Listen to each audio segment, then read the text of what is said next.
Hey everyone, thanks for pressing play today. So real talk, have you ever been hungry, like really hungry, stomach growling, a headache, can't focus in class, hungry?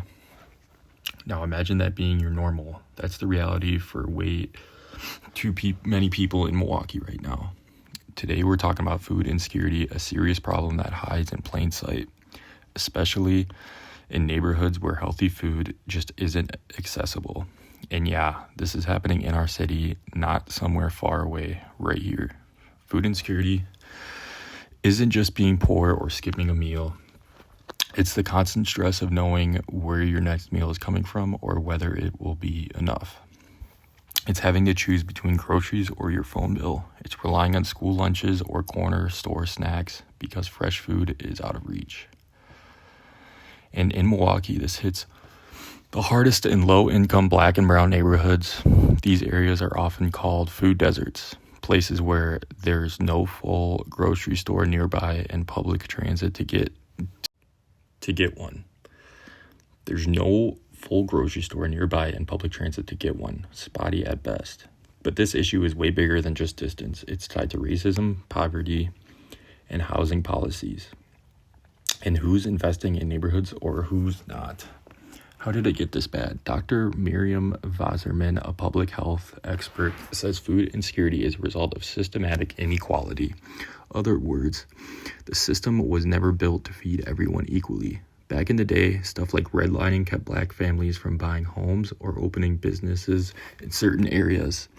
That divestment, it's still affecting us today, creating areas full of fast food but no fresh produce, as Wasserman puts it. Food isn't a luxury, it's a human right. That's why local groups like Milwaukee Food Council aren't just trying to open more food stores. They're pushing for food justice. That means connecting food access without housing, healthcare, schools, or public transit. Because let's be honest, you can build a new store, but if the food inside is overpriced or doesn't match what the community actually eats, it's not solving the problem. So, what can we do? Good question that a lot of us are asking. What we can do, let's get into some real life solutions that you can help make happen. So the first one is learn and share. So a lot of this has to do with just following local organizations in the Milwaukee, like the Milwaukee Food Council, on Instagram or TikTok. So a lot of those social media websites can be effective, and even sort of doing your own activism on those social media platforms.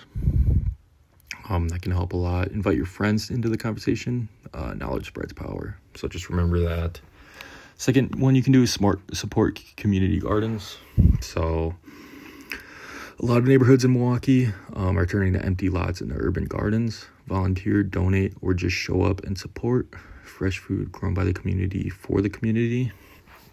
That's real change. So it's really as simple as going out and helping gardens or even starting your own.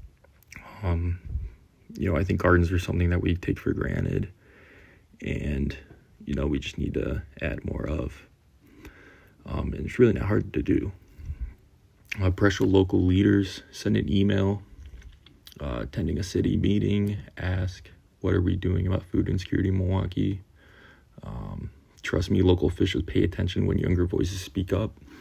So by younger voices, I mean, college students, high school students.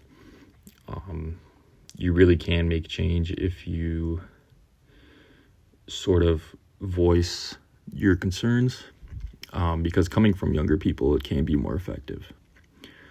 You can send an email, ask what are we doing about food insecurity in Milwaukee to your local leaders. Fight for better transit, so can't access food without transportation. Better bus services equal access to grocery stores.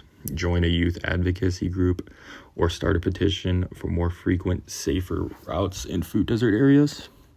So a lot of that has to do with just the problem is that people don't have access to proper food.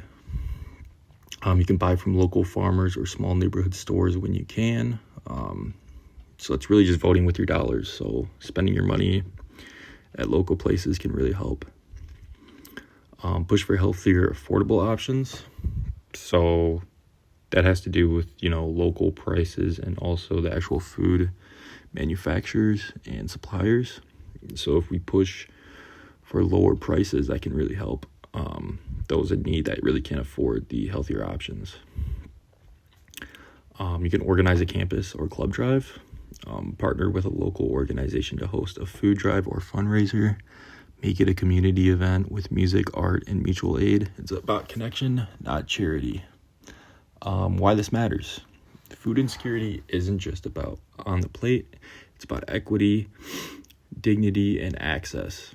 It's about kids showing up to school hungry, elders skipping meals to pay bills, and neighborhoods being told they don't matter. But we can change that. It's going to take work, creativity, straight up persistence. But the good news, Milwaukee is full of people already fighting for this: activists, teachers, gardens, students, neighborhoods.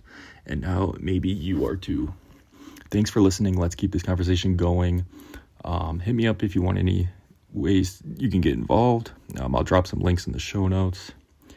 And just remember that food is more than fuel. It's a culture, care, and survival.